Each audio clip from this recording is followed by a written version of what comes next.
یہ مطالعہ ہم لوگوں کو سورۃ الانفال تک لے آیا، جس کا پہلا رکوع، جس کا آغاز آج ہم سب کے سامنے ہے، اور اس کے مطالعے کے لیے، اس کو سمجھنے کے لیے، اس کے معانی اور مطالب کے اندر اپنی بساط بھر جب کبھی ہم کسی چیز کا مفہوم بیان کرتے ہیں بطور خاص اللہ اور رسول کی کسی بات کا، تو اس کے یہ مطلب نہیں ہوتا کہ ہم نے اس کے معنی اور مطالب بیان کرنے کا حق ادا کر دیا، نہیں، ہم نے اپنی حیثیت کا پتہ دیا کہ ہم کیا ہیں اور میری تفہیم کیا ہے، میرا مطالعہ کہاں تک ہے، اور میرے کو اللہ نے کتنی توفیق بخشی ہے۔ سب باتیں ہیں، بعض دفعہ بہت علم ہے، توفیق نہیں ہے، بعض دفعہ علم کم ہے، توفیق اس سے زیادہ ہے۔ اللہ تعالیٰ کب کس سے کام لیتا ہے، تو جمع بھی اللہ ہی نے کیا، کلام بھی اللہ ہی کا، سمجھنا بھی اللہ کے حکم کی پابندی، اجر بھی وہی دے گا۔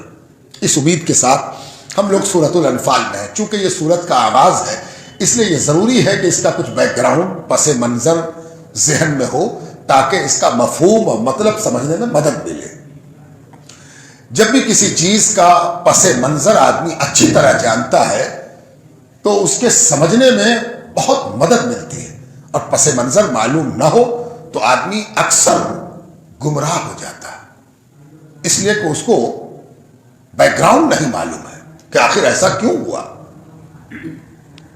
اسی لیے تفسیر، تشریح، توضیح وہ اچھی طرح سمجھنے کا حق تبھی ادا ہوتا ہے جب یہ معلوم ہو کہ یہ بات کس پس منظر میں کہی جا رہی ہے۔ سب سے پہلے تو یہ جاننا چاہیے کہ مدینے میں جب سرکار دو عالم ہجرت کر کے مکے سے مدینہ آ گئے تو مدینے میں جن سورتوں کا نزول ہوا ان میں یہ دوسری ہے۔ پہلی سورت جو مدینہ منورہ میں نازل ہوئی وہ سورہ بقرہ ہے، جو قرآن کی سب سے طویل، بڑی اور سب سے زیادہ احکام والی سورت ہے، وہ سورہ بقرہ ہے۔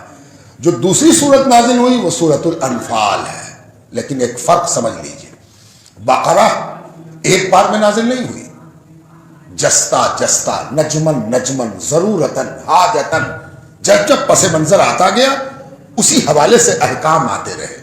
تو سورہ بقرہ کا نزول تو انفال سے پہلے ہوا، لیکن اس سورت کا اختتام انفال کے بعد ہوا۔ انفال سورہ بقرہ کے بعد نازل ہونا شروع ہوئی اور سورہ بقرہ کے مکمل ہونے سے پہلے مکمل ہو گئی۔ یہ فرق بھی ہم کو سمجھ لینا چاہیے تاکہ ہم نزول کی پوری جہتوں کو پہچانیں، تبھی جا کے سمجھنے کا حق ادا ہوتا ہے۔